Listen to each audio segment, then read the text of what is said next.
Another day, another basketball stories na naman ang pagkukwentuhan natin. At ngayon nga ay pag-uusapan natin ang balitang maitutulong ni Bol Bol sa TNT at ang balitang may bagong player na nga po napapalit sa pwesto ni Stephen Curry sa Golden State Warriors. Para nga po sa inyong kaalaman, si Bol Bol nga po ay kilala sa kanyang height at napakahabang wingspan at pagiging versatile nito sa loob ng court. Simula nga po nang makuha ng TNT si Bol Bol ay sigurado nga po na mas lalakas ang kanilang rim protection at shot blocking dito.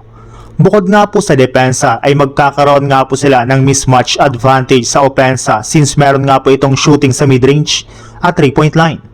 Kaya rin naman nga po nito na magbukas ng driving lanes para sa mga guards ng TNT.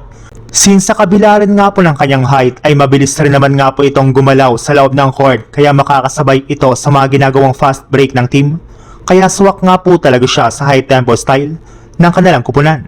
Bukod nga po dyan, pwede rin nga po siya maging focal point sa offense pagdating sa inside-out plays at pick-and-roll setups. Kaya marami nga po talagang panggagamitan ang TNT sa kanilang bagong import na si Bol Bol sa darating na mga laro sa PBA Commissioner's Cup next month. Kaya mukhang hindi na nga po sila magkakaproblema pa pagdating sa pagdepensa nila ng kanilang kampyonato.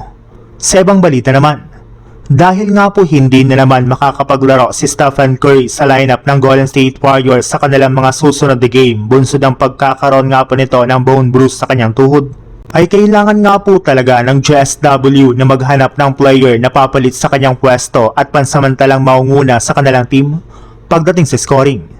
At dahil nga po sa pangyayaring ito ay naalala na naman nga po ng mga fans ng JSW ang sinabi ni Brandon Podziemski sa kanyang interview na siya nga po ang papalit sa pwesto ni Stephen Curry bilang kanilang franchise player.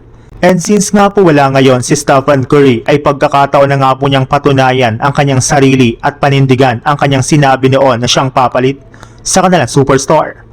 Kahit man nga po nagkaroon si Podziemski ng ilang malalamyang performance ng mga nagdaan nilang laban, ay hindi pa rin nga po siya sinusukuan ng JSW especially ng kanilang head coach na si Coach Steve Kerr.